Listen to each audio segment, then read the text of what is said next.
Hi, I'm Cameron Granger. I did my project on the 14th Amendment in sexual orientation. Um, it's difficult to know where to start on any history of sexual orientation as a protected class because A, sexual orientation hasn't always been well understood or defined, especially in history.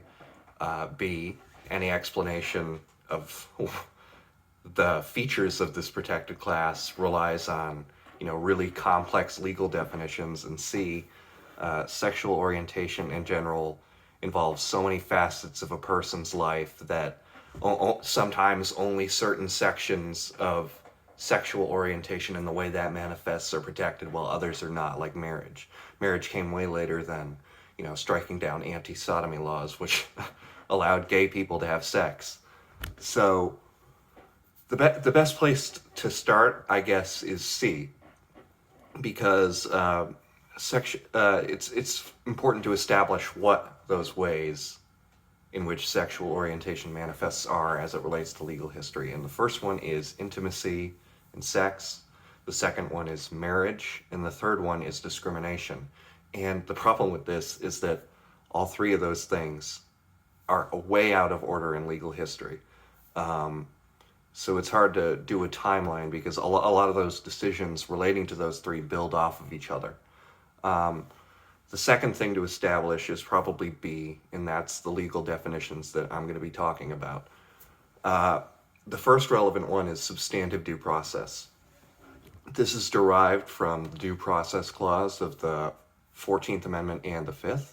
And it's a really complicated legal theory, but basically it hinges on this idea of liberty. Because, the Due Process Clause says you can't deprive anyone of liberty, property, without the due process of law, but liberty in the Constitution is not very well defined. So this idea of substantive due process is defining that liberty. And that liberty is basically this idea that there are certain fundamental rights that the government can't take away from you. Sound nebulous? Sound confusing? Good, because it really is. It's pretty subjective of an issue, and that nebulousness has historically been used to make sure that all the expressions of sexual orientation, like sex, intimacy, speech, marriage, don't find shelter under the umbrella of fundamental rights. So a lot of precedent has happened in regards to substantive due process, and they generally define, and I have a list here, what determines whether something is a fundamental right or not. The first qualification is pretty objective. It's the most objective one here. And it's that a right is fundamental if it is enumerated in the Constitution or derived from its implications. In Griswold v. Connecticut, they describe rights that aren't explicitly mentioned but can be extrapolated from the amendments as penumbral rights. So they're in the shadow of those amendments. And the second one is if a right is fundamental if it's deeply rooted in this nation's history and tradition, or so rooted in the traditions and conscience of our people as to be ranked as fundamental. So, and the third one is a right is fundamental if it is so implicit in the concept of ordered liberty that neither liberty nor justice would exist if they were sacrificed. And that's one of the most nebulous ones. And the fourth one is a qualification that I don't think is explicitly mentioned in any precedent, but it's a general idea that I think I've gathered from reading these cases, and it's the idea that if some feature of someone's life is so fundamental to the way that they live and is like really intimate a matter, then it can't be infringed upon. This one of the quotes that I kind of gathered this from is from NAACP versus Alabama. A governmental purpose to control or prevent activities constitutionally subject to state regulation may not be achieved by means which sweep unnecessarily broadly and thereby invade the area of protected freedoms.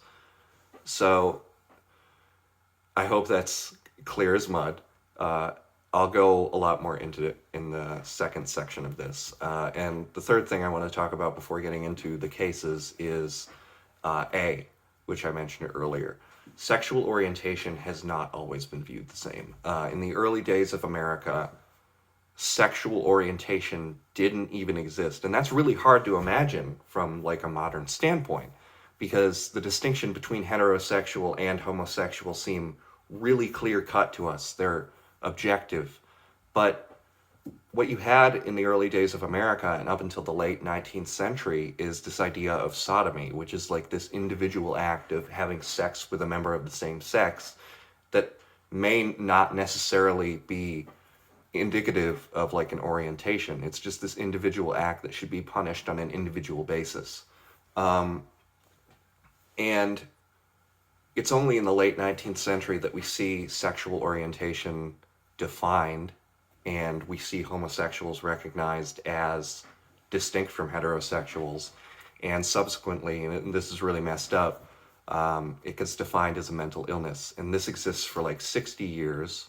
It started in, I think, 1896, and it went all the way into the late 70s, which is consequently when the legal history of sexual orientation begins. So the first case that's really relevant for sexual orientation in the 14th Amendment is Baker v. Nelson. And the issue there is marriage, and defining marriage as a fundamental right as it relates to same-sex couples. Now, beforehand, marriage in Loving v. Virginia and other cases, it has been defined as a fundamental right, mainly because it's a relation involving the union of one man, one woman, uniquely involving the procreation and rearing of children in a family, which is, as Nelson defines it, fundamental for the existence and survival of the human race. So the justification there is that since this right is fundamental because it involves procreation and rearing a family, it shouldn't be extended to same-sex couples because that's obviously not applicable there. And it also fails, as Baker notices, the deeply rooted in tradition test, because the idea of marriage as the idea of this family unit uniquely involving procreation is more deeply founded than the contemporary definition, which is basically that marriage is only a formalization of a relationship that gives tax benefits and whatnot. And yeah. Now, Baker v. Nelson was very, very significant in LGBT history because essentially it did reach the Supreme Court, but they didn't make a ruling on it. They dismissed certiorari for want of a substantial federal question. And this kind of settled the issue of marriage until we get to the very late 90s. And that's shocking because this case began in 1971, and that's when the ruling was issued. And the issue stayed silent until like the late 90s when Bill Clinton signed the Defense of Marriage Act. And after that, all cases that came to the Supreme Court, which or pretty much all of them, which dealt with marriage and had the ruling that no, this is not protected by the Constitution, they cited Baker in their reasoning. So it was hugely damaging to the LGBTQ community. So the next case that we have to deal with is Bowers v. Hardwick. There was a case before this that dealt with the same issue, and that's homosexual sodomy, called Doe versus Commonwealth's Attorney of Richmond, but it wasn't a Supreme Court case, and is thus a little less authoritative. But Bowers had the same ruling, and that's the idea that the Constitution, under the ideas of substantive due process, does not protect the right of same-sex couples to be intimate. And one of the things that Bowers does is it has a very narrow framing of the question. The question is not whether individuals have the right to choose who they are intimate with and how they carry out those intimate relations. The question is, does the Constitution confer a right upon homosexuals to engage in sodomy? And in the dissent, Justice Blackmun notices that, no, this is not a correct question. We're not dealing with a fundamental right here. We're dealing with the idea of whether or not the state has the right to intrude on these types of intimate matters. But anyway, what they do immediately is they dismiss precedent. So earlier cases dealing with substantive due process, they say specifically that we think it evident that None of the rights announced in those cases bears any resemblance to this case. No connection between family, marriage, or procreation on the one hand and homosexual activity on the other has been demonstrated either by the Court of Appeals or by the respondent.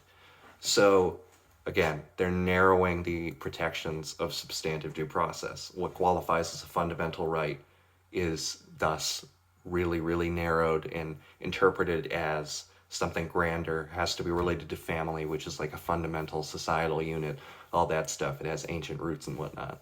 And speaking of roots, Bowers spends a lot of its time talking about the history of sexual orientation and how it's been perceived by people, but it ignores a lot of key points. The point of it is that there have been powerful voices in history that have condemned same-sex activity, and that this goes against the idea that it's deeply rooted in this nation's history and tradition. This is something that you notice a lot in substantive due process cases where they want to narrow those protections. Basically, what they'll try to do is they'll try to say that they'll try to zero in on that qualification and ignore all the others, because history is obviously plagued with a lot of prejudice and misunderstanding, and you can use that to further your cause. Romer v. Evans is the next case that we have to deal with. It's important to go into the fact pattern on this one. There was a Colorado amendment that would deny sexual orientation protected class status, which is to say that they would be protected against discrimination in either the government sphere or the commercial sphere. So it basically identified people by a single trait and denied them protection everywhere. And this actually failed the Equal Protection Clause rather than substantive due process. But what's important to note here is that substantive due process is being melded with the Equal Protection Clause, which says that you can't deny anybody equal protection under the law. So all these fundamental rights are protected under equal protection. They have to be given to everybody. So they're made applicable to all citizens by that force. So what Romer found is that this didn't pass rational basis review, which is the lowest form of scrutiny possible when you're dealing with an infringement on rights. It basically says, do you have a reason? The ostensible guideline is that a law has to have a rational relation to a legitimate government interest. So it has to further a good cause. It's the lowest form of scrutiny, and Romer found that the amendment that denied protection across the board didn't even meet that. What's notable in Romer is that still gay people are not a federally protected class, and the protected class would have triggered something beyond rational basis review, which is strict scrutiny, if they were a protected class. So basically, you're not preventing discrimination, but you are saying that something this broad can't happen. So the next case I want to talk about is Lawrence v. Texas, which is a reversal of Bowers. It dealt with the same issue, whether homosexuals have the right to engage in sodomy. But the court's reasoning here is notable for its extensive explanation of liberty under the Due Process Clause, particularly as to why certain liberties should be afforded to homosexuals. It is because their right to liberty under the Due Process Clause gives them the right to engage in their conduct without intervention of the government. Because liberty presumes an autonomy of self that includes the freedom of thought, belief, expression, and certain intimate conduct. Because choices central to personal dignity and autonomy are also central to the liberty protected by the 14th Amendment. Because intimacies of gay people's physical relationship, even when not intended to produce offspring, are a form of liberty protected. And because the state can't, in the spirit of due process, demean their existence or control their destiny by making their private sexual conduct a crime. Now, they don't really do much in the way of justifying these particular statements, but it is good that they are there, and this has greatly helped the LGBT community get along. But what you'll notice here is that even in Lawrence, they don't declare sexual orientation a suspect classification, which would have triggered strict scrutiny. They are just basically saying that, yes, this is a substantive due process right, and that's broad enough to include homosexuals, not that they are a protected class. So the fourth case I want to talk about is Obergefell, and it, like Lawrence, basically reframed the issue of why marriage is considered a fundamental right. It's not because it has to do with the family or whatever, and it doesn't have to do with history. Obviously, throughout history, marriage has changed definition. Marriage has changed status in society. Earlier on, it was like a familial matter, it was arranged marriages and whatnot. So the idea that marriage hasn't drastically changed definitions over time and that history can be entirely relied on for that argument is completely bunk. So I guess the point is that the only reason sexual orientation has arrived at this sort of half-protected class status is that it's because of substantive due process and the way that it's been broadened throughout history. So one of the things that we should focus on in protecting LGBT people is broadening those substantive due process rights, coming up with better justifications for them, all that sort of stuff. So I guess the point is that the only reason sexual orientation has arrived at this sort of half-protected class status is that it's because of substantive due process and the way that it's been broadened throughout history. So one of the things that we should focus on in protecting LGBT people is broadening those substantive due process rights, coming up with better justifications for them, all that sort of stuff, because that's the only reason that we've gotten this far.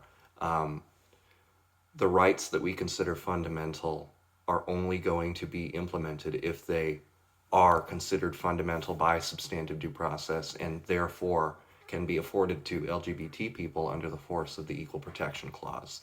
So my point is that substantive due process is very important, and it's very important to broaden that, even if it may not be explicitly rooted in the Constitution. It's important to broaden the rights that we consider fundamental. So any restriction on that, like we're seeing now, is a danger to LGBT rights. So we need to really focus on substantive due process when it comes to our rights.